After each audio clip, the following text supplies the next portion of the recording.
विष्णुभक्तानां 12 भक्ताः प्रसिद्धाः सन्ति। तेषां नाम आळ्वारः इति।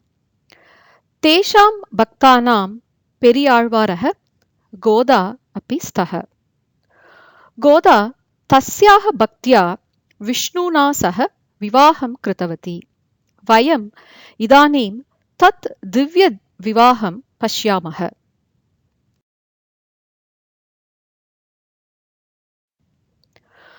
पूर्वं श्रीवल्लिपुत्तूर् नगरे विष्णुचित्रः वसति स्म।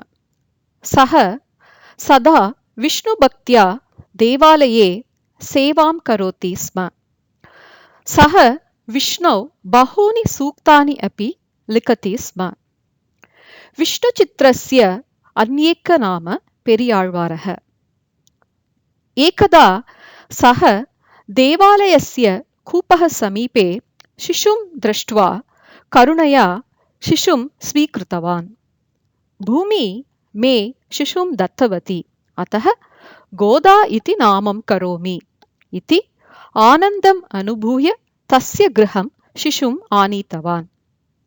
तत् शुभदिनम् आषाढमास पूरनक्षत्रम्। अद्यापि गोदायाः जन्मदिन उत्सवं तस्मिन् दिने एव भवति।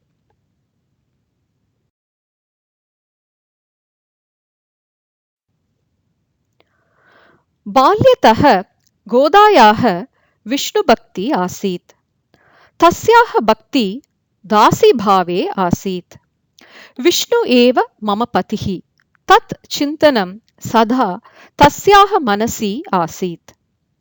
तत् चिन्तनं पिता पेरियाळ्वारः न ज्ञातवान्।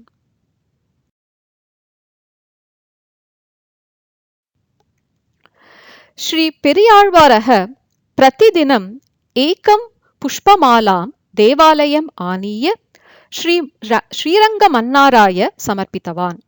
पित्रा पुष्पमाला समर्पणापूर्वं गोदा प्रतिदिनं तत् पुष्पमालां धृतवती। तर्पणे दृष्ट्वा पुष्पमाला रमणीया अस्ति वा इति परीक्षितवती। यदा पुष्पमाला सम्यक् अस्ति चेत् तदा तत् पुष्पमालाम् एव पुष्पकरण्डे स्थापितवती। तदापि पिता न ज्ञातवान्। एकस्मिन् दिने पेरियाळ्वारः पुष्पमालां कृत्वा बहिः गतवान्।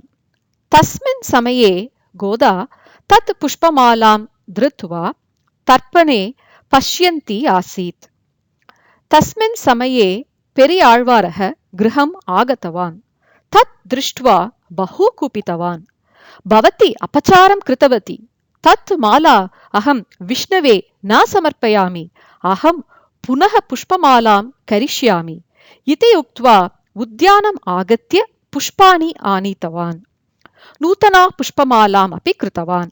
अनन्तरं पुष्पमालां गृहीत्वा देवालयं गतवान्। देवालयम् आगत्य विष्णवे पुष्पमालां समर्पितवान्। परन्तु पुष्पमाला विष्णुमूर्तेः पतति स्म। बहुवारं समर्पितवान्, परन्तु पुष्पमाला पुनः पुनः पतति स्म। तदा किं भवति इति अवगतवान्। गृहम् आगत्य गोदा अहं भवत्याः भक्ति इदानीं ज्ञातवान्। भवत्याः पुष्पमाला कुत्र अस्ति? तदैव पुष्पकरण्डे स्थापयतु। आवां देवालयं गच्छावः इति उक्तवान्। गोदा तथैव कृतवती। पेरियाळ्वारः गोदया सह देवालयम् आगत्य विष्णवे पुष्पमालां समर्पितवान्।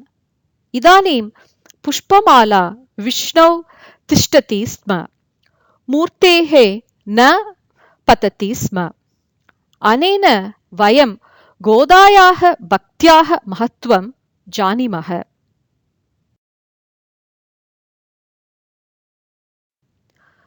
तदनन्तरं गोदा विष्णु एव मम पतिः इति सदा चिन्तितवती। तं प्राप्तुं किं करणीयं तदापि च चिन्तितवती। विष्णुभक्त्या तमिळ् भाषायां तिरुप्पावै नाचियार् तिरुमொழி च लिखितवती।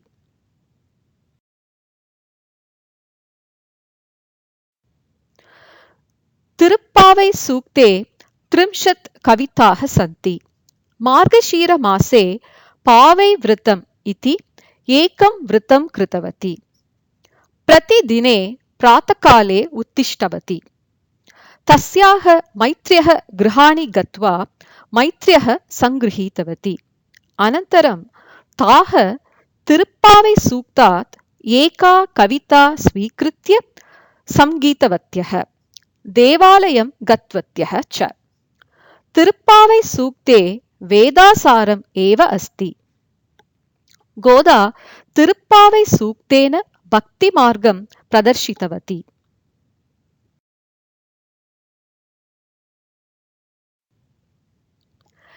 एकस्मिन् दिने गोदायाः स्वप्ने वरयात्रा अभवत्। श्रीविष्णुः गजे उपविश्य आगतवान्। 1,000 गजाः अपि आगतवन्तः।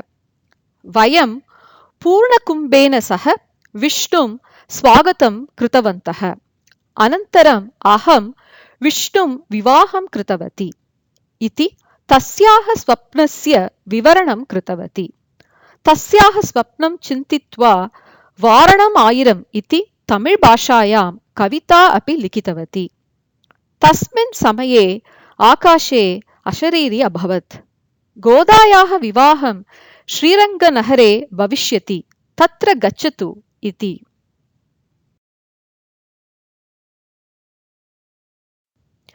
तत् श्रुत्वा पेरियाळ्वारः गोदया सह श्रीविल्लिपुत्तूर् नगरात् श्रीरङ्गं नगरम् आगत्य श्रीरङ्गनाथदेवालयं गतवान्। गोदा वधू तादृक्ष शोभितवती। श्रीरङ्गनाथसन्निधि आगत्य गोदा गर्भगृहं प्रवेशितवती। तथैव वधू गृहप्रवेश आसीत्। तदनन्तरं सर्वे गोदां द्रष्टुं न शक्नुवन्तः। तस्याः भक्त्या गोदा श्रीरङ्गनाथरेण योजयितवती। तत् दिव्यविवाहं दृष्ट्वा सर्वे आश्चर्येण भक्त्या प्रार्थनां कृतवन्तः।